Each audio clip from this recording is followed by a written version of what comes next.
Hi Violists! Today we're going to be working on the piece for your final performance. So this piece has two parts, A and B, and in this video I'm just going to do a little breakdown of both parts to see what you can do musically and technically to make it sound better. Now let's take a look at the key signatures. So we have F sharp and C sharp here. We're in D major. But in this specific piece, I don't see any C sharps that come up. So we're just going to be worrying about the F sharp. And just as a reminder, if you start on open string D,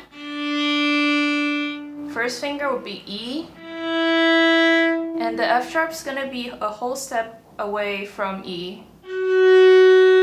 And F sharp to G, it's a half step, so they should be close to each other, right next to each other. And G to A is a whole step.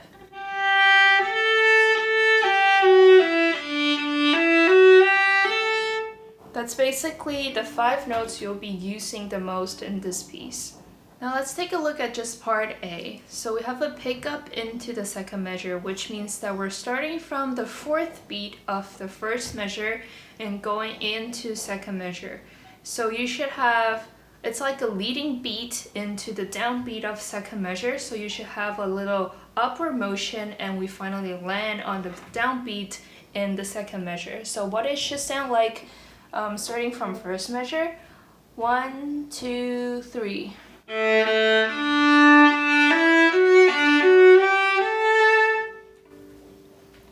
So the two eighth notes should be like a lifting, and then we land on the second measure. Starting from the second measure, you'll see a lot of slurs. A slur means that you're playing however many notes under the slur in one bowl. So in this case, starting from the second measure, we have and then 2 notes in one bowl, another 2 notes, and then 2 notes. So whenever you see slur, that means you're using the same bowl for that however many notes under the slur. Now I'm looking at the 4th measure where you have E, A, all quarter notes. In this measure, you'll have to do string crossing for each note. And you're using your first finger for both E and A. So let's talk about the right hand first. When you do string crossing, just remind yourself to lead it with your elbow. So find an angle for your G string, and D string, and know where to go before you actually go into the note. So have it prepared in your mind. In your left hand, to make it easier, you might want to just put down both E and A at the same time, even though you're not playing on the string.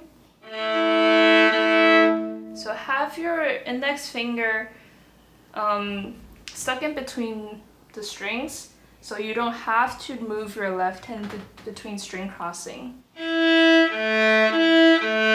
If this is easier for you, that's just a suggestion. But if you want, you can just do string crossing with both your right hand and left hand together. So on A string, on D string, and then G. Either way works. Now let's take a look at measure 9 and measure 10. So in measure 9, you still have the forte as dynamic that's continued from before. But going into measure 10, we have a dynamic change going into a piano. So how you can do this dynamic change, you can do it by lightening the weight in your right arm.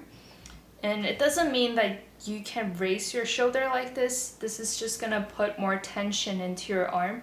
So what you can do is you can raise your elbow just a little bit and have your upper arm in more control. So let the upper arm hold the weight so you can free this part of your bow.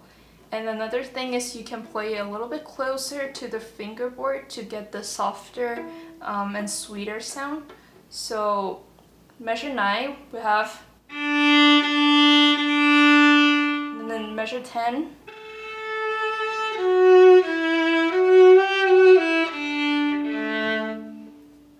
try to find contact point on your string that creates the softer sound.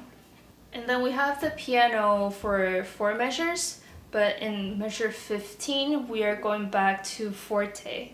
So in measure 14, this is what we have. And when we got a quarter rest, and then you're doing a retake, and we have forte back.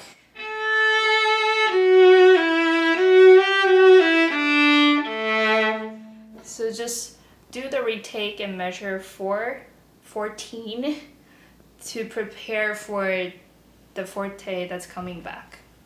That's it for part A, and now let's take a look at part B. So in part B, we're starting right on the first beat in the first measure.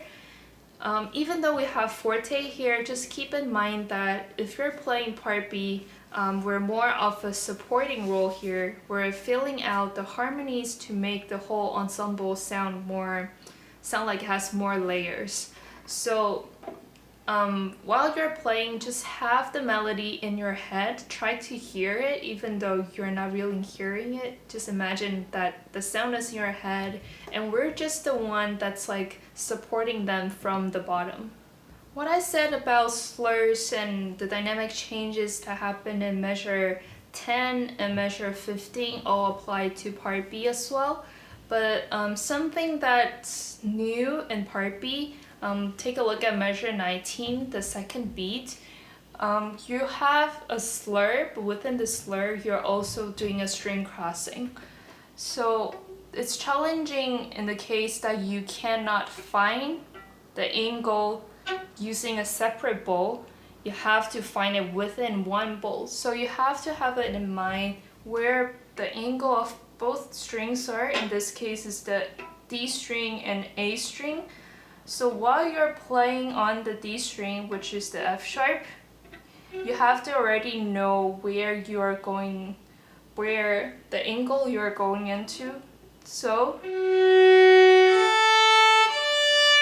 while you're playing the first note, you're already slowly changing the angle so you can get to the A string smoother.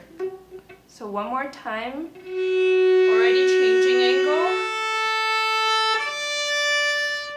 We don't want to fall into the note.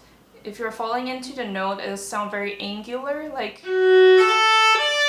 but we want a smooth string crossing within the slur. So do it slowly and find the angle.